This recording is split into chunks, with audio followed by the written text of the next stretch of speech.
Right now it is time for This Week in the Lakeville Journal. We have Cynthia in the middle studio. Good morning, Cynthia. I actually don't know who's playing. It's San Francisco and Kansas City. There you go. As my phone hit it perfectly right And it there. is this Sunday or next Sunday? It's this Sunday. It's Groundhog Thank Day God, for the finally. rest of us. It's this Sunday. We've been waiting 2 weeks for it. All right, and of course, on the other end of the line, Janet Manka will give us her Super Bowl pick, right, Janet? San Francisco. There you go. And I did know who was playing, and that it was this. No, you handled that beautifully, I got to tell you.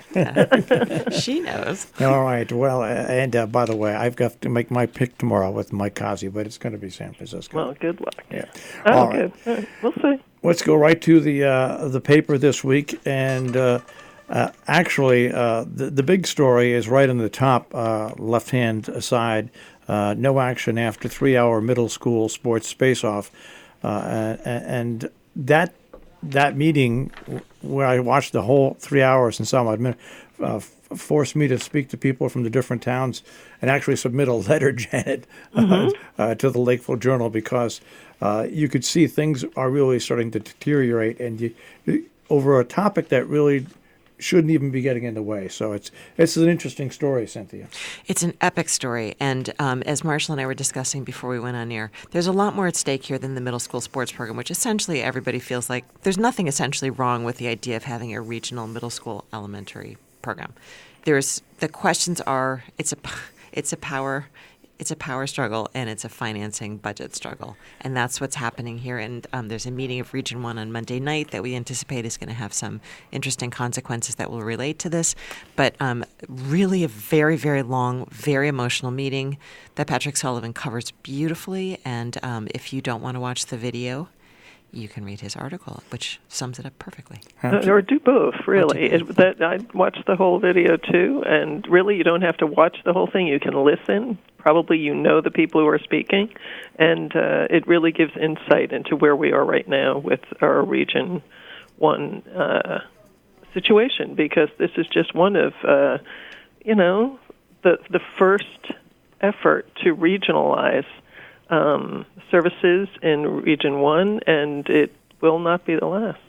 In my opinion. It's interesting because the region, everybody's always said about building like a middle school or something like that, and that's never going to happen in this region because it's a region where towns used to have their own high schools, and now they have their own elementary schools, and no one wants to give that up. Not one town wants to give that power up. No, right. So it's the struggle between that and between everything being regionalized, but it'll be interesting to see how it pans out over the course of the next couple of weeks. Yeah, and if everyone in charge can cooperate, learn some cooperation, the way these kids do in team sports. And Absolutely. as Marshall was saying, a lot of it comes down to whose budget does it go into and who controls that budget and who has dominance over these choices. And there's a few different players, and they haven't, as Janet said, as we're moving toward a regionalization in many things. The question is going to be who's in charge. After sitting and talking, and the reason I wrote the letter is if they don't have to lose any time if they decide to say, okay, you know what, we're going to go to each local board of education,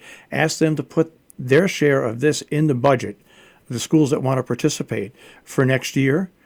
It can be done instantaneously. There's not a board of education in one of the towns that will not take that on because it's still paid by the taxpayer. So I just think that they've got a way out and a quick way out to relieve this pressure, and hopefully they'll take it. I don't know why they didn't think of that. I know. Well, it goes back to what you were saying, power. It goes back to power. It really does. Yeah. Anyway, let's move on to another story. And Cynthia, it's a story that you've done. Why the homeless count in Litchfield County? And it's a double entendre headline, which is why the homeless count in Litchfield County, because there are homeless here. I had called up Maria Horn. This is a classic newspaper conversation where I said, well, let's get together and just catch up and, tell me what you're doing before the session begins. And she said, I'm going to be out all night doing this homeless count. I was like, I'm totally coming with you to that. It was so interesting. And, a compassionate person, a very interesting outing with counters all through Litchfield County, part of a national program so that the Federal Agency of Housing and Urban Development can get a rough sense of how many people actually have no housing. So they choose the coldest time of the year because they get the lowest census count. So the night that we went out, I think it was 10 degrees when we were out. And what they're looking for is people who really can't, even in the the worst possible circumstances, find a place to sleep.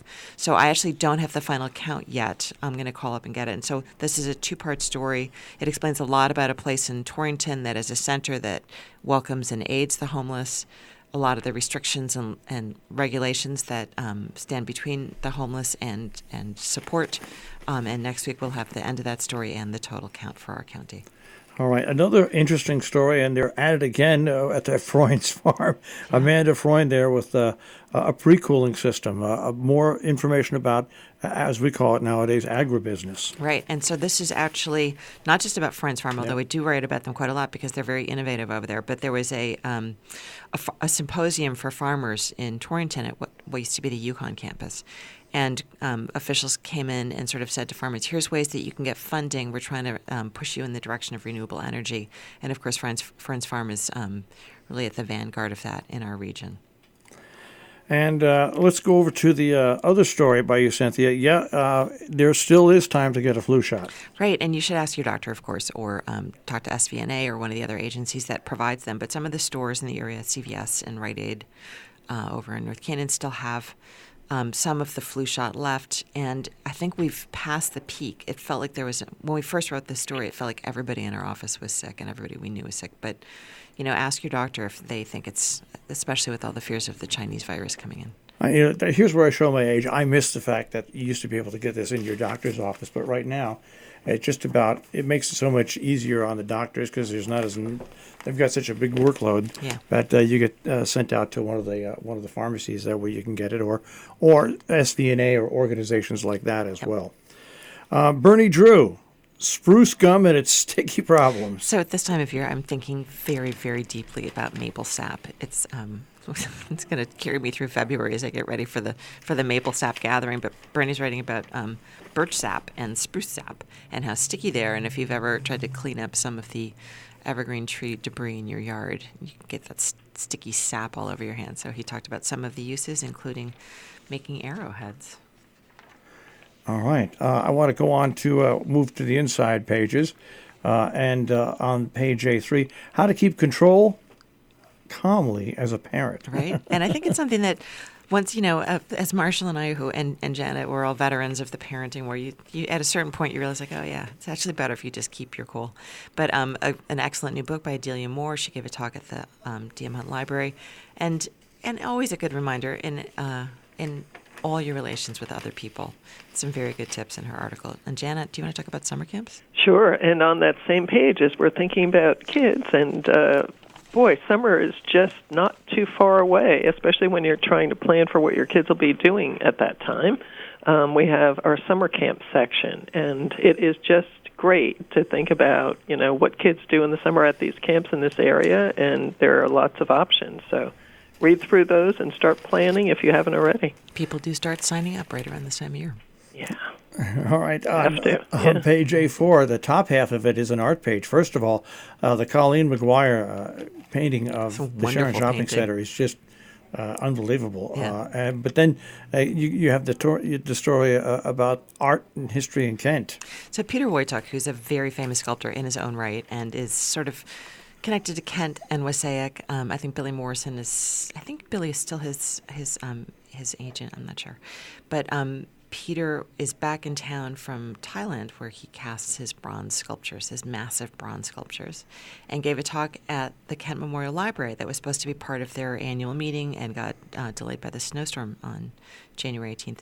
So even though Peter is this very interesting person and does this very interesting work, what he chose to talk about was the history of art in Kent, and specifically about Paul Sutman, who I'd never heard of. We all know Virginia Bush Sutman, who's such a tireless advocate for affordable housing in her town and just an amazing woman. And who knew her husband was this phenomenally interesting sculptor named Paul Sutman. You look him up on the web, or of course read Lance Christensen's really good article about Wojtek and about Paul Sutman. All right. Right below that, a couple of stories about Sharon. We had a video on the community hall, and I think what's great about Brent going along and filming that community hall, I think a lot of people in Sharon don't understand know it's there, yeah. and know the inside, and it really was really revealing. Yeah, when my daughter was little, we used to do Girl Scouts there, so I feel fairly familiar with that space. And it's a wonderful space, a beautiful little building right next to Sharon Center School. I think a lot of people don't actually know which building we're talking about, but it's the kind of bungalow-style building with the pillars next to Sharon Center School on Main Street. And it's got Matt Meddy's office, the recreation director, and a lot of teens use it as sort of an escape from sometimes difficult family situations under the guidance of Matt and other recreation people. Girl Scouts meet there, Boy Scouts meet there. There's a lot that goes on, and it's really needed some supportive maintenance, and the town is kind of looking not only to spruce it up, but to maybe get in there and do some deep digging. All right, and a story about the finance board imposition in Sharon. And of course, this is quite a long story for something which normally would get maybe a sentence in a larger story, but there's a complicated struggle here for what seems to be power on the Board of Finance, Board of Selectmen, and where you have two Republican selectmen and a new Democrat selectman, and they're debating who gets to appoint an additional person on the Board of Finance, which, of course, there are those who say the Board of Finance is the most important board in any town because you can make all the plans you want, but if the Board of Finance says no, it's not going to happen. All right, a story also about Sharon considering a marketing plan for Sharon Central School. It's very funny, though, because at the end, a board member's question, what can she do that a volunteer couldn't do for free? What crossed my mind was when I was a kid, you had the PTO, and parents banded together and did things like that. It's just a totally different time. Well, it's also, they do have a PTO at Sharon, and, they do fundraising for different little programs and stuff. But Janet Carlson is the most extraordinary person. And, she helped me and several other people from our office sign up for Access Health CT. And I kind of said to people, you have to go see Janet because she's so savvy and she just kind of knows how to get stuff done. So she's got a marketing company, and she has offered to do marketing programs for all the towns because one of the biggest anxieties around here is that the school populations are shrinking. So, interesting. We'll see whether or not it helps because I don't know where they're going to be marketing to. It's not like you want to take kids out of Cornwall School and drag them over to Sharon School. It's, we have to figure out where these children are going to come from. But Janet's pretty smart. So all the different towns are talking about whether they should hire her to do some kind of marketing plans for either for the region or for each individual school. Let's go to Cornwall, where none other than Selectman's Clerk Joyce Hart was honored. And I should know this, but of course the Hart family is very important in Cornwall. I don't really know how Joyce fits into that, or if she's completely unrelated, but she's been in that town hall for many, many years and just a solid support for the selectmen, and finally retired. And Gordon Ridgway joked, well, he didn't really joke. He said they made it until noon on her first day off before they had to call her and ask her for help. So nice to be needed. And of course, budget season beginning in Cornwall. And just, gosh, who doesn't love budget season? It's just everybody's favorite time of year.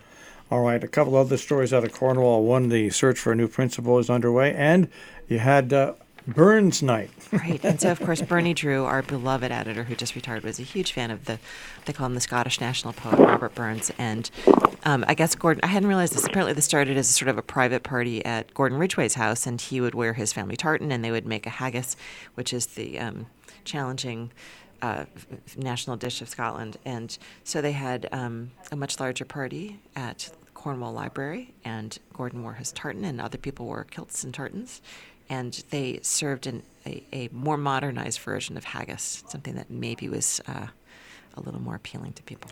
And the ice is in on Lakeville Lake. But just barely. It's going to go out again, and it'll be back again. This is not a year for ice skating, though, or ice fishing. It was a couple of years ago where the ice went in and out. I remember, not a couple of years, I think it was 7 or 8 years ago, where the ice came in and out, I think, twice. You and I don't really remember this, but you and I know that many years ago the ice was so thick that they would harvest it. Yeah. And I don't think that that's really happening anymore in our world. And so, of course, every year that goes by, the ice in is a little more tenuous. But definitely do not go ice skating and do not go ice fishing. All right. And Patrick's story on drones in the sky, below the surface, and in the future. Yeah, interesting talk at the Scoville Library last weekend by a guy from Bard College over in Red Hook, talking about drones, and like, who knew drones don't just fly through the air, they go through the water, and this guy is an expert on them, and I learned stuff that was a little chilling. It's a very interesting, chilling, informative story, definitely worth reading. Let's go to the opinion and viewpoint pages. The editorial, New Plans for the Lakeville Journal Company, publications in 2020.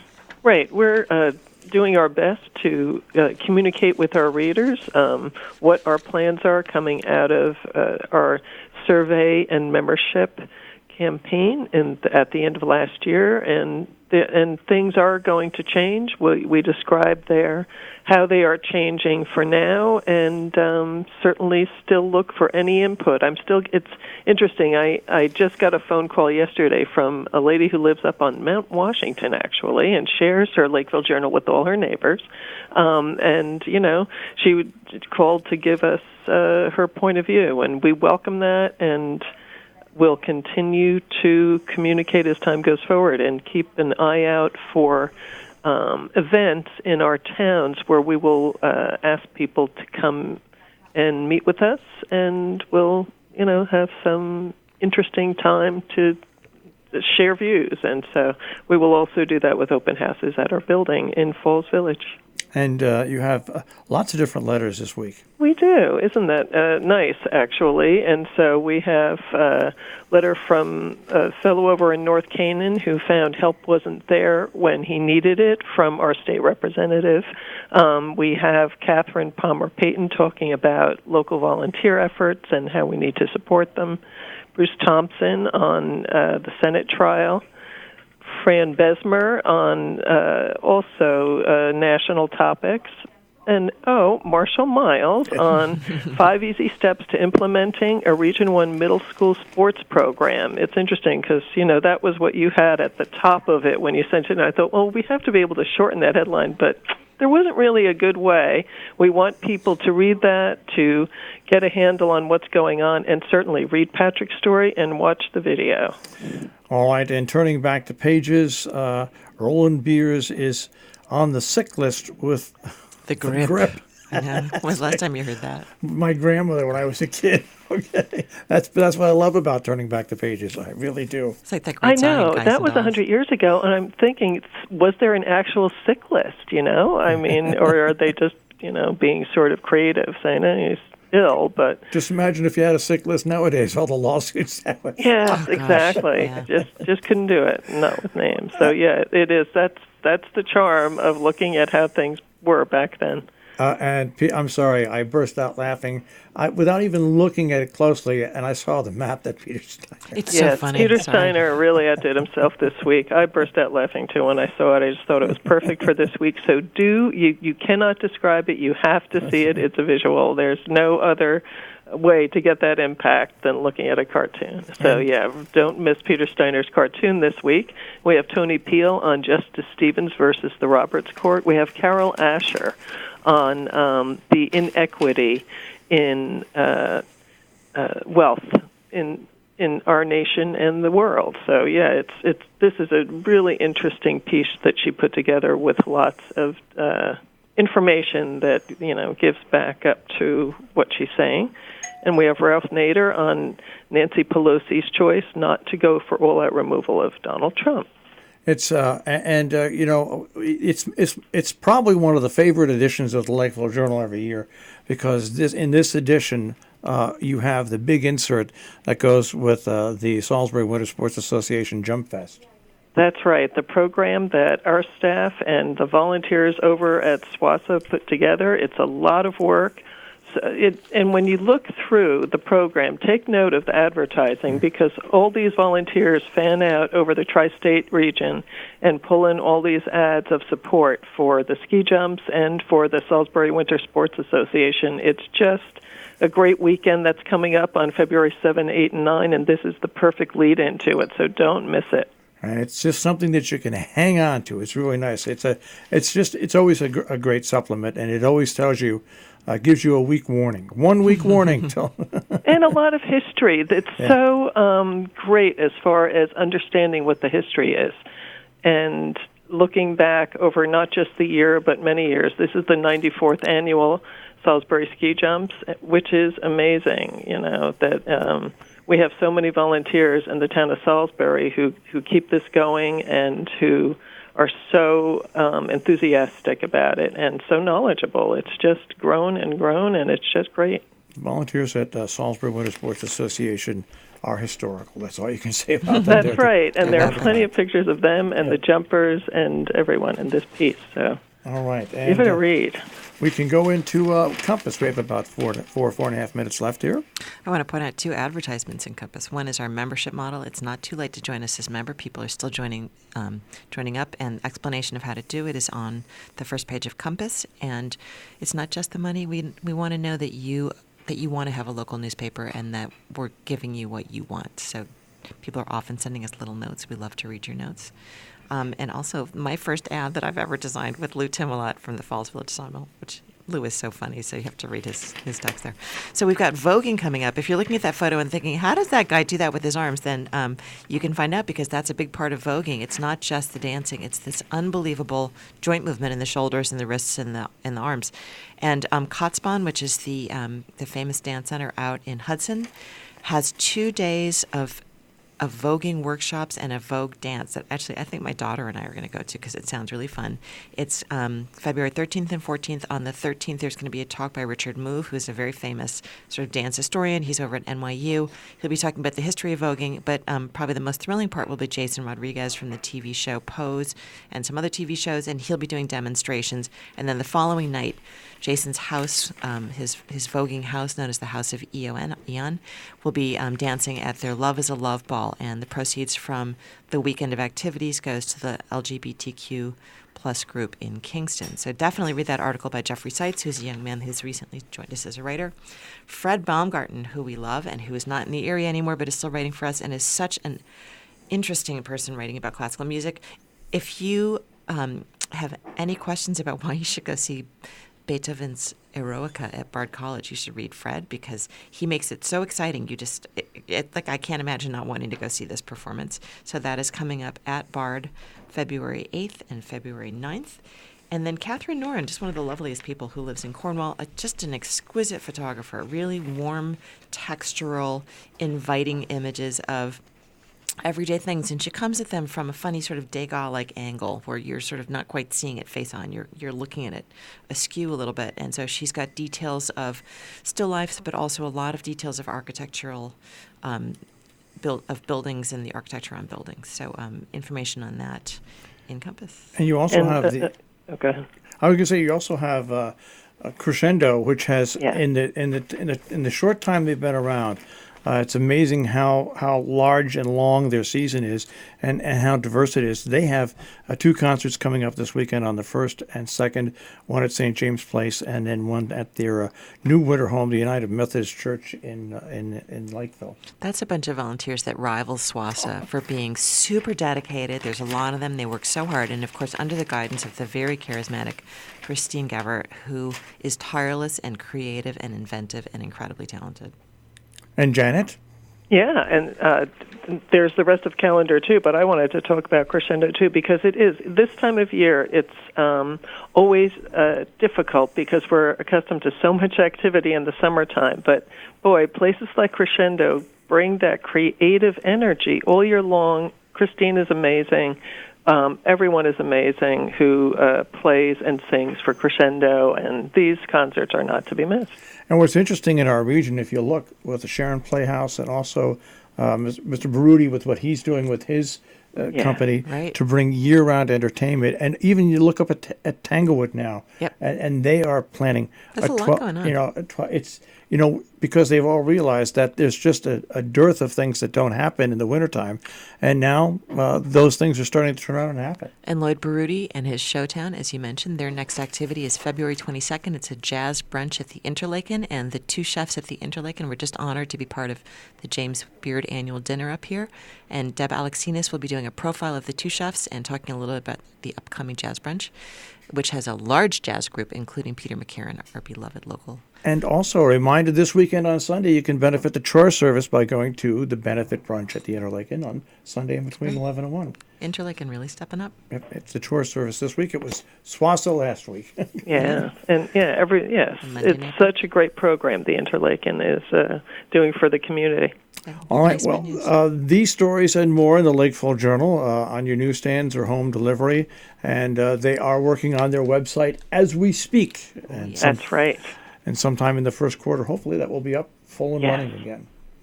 All right, guys, we'll speak to you next weekend. Thank you so much. Thanks a lot. Have a good week. That is this week in the Lakeville Journal. Once again, their website address is tricornernews.com, tricornernews.com.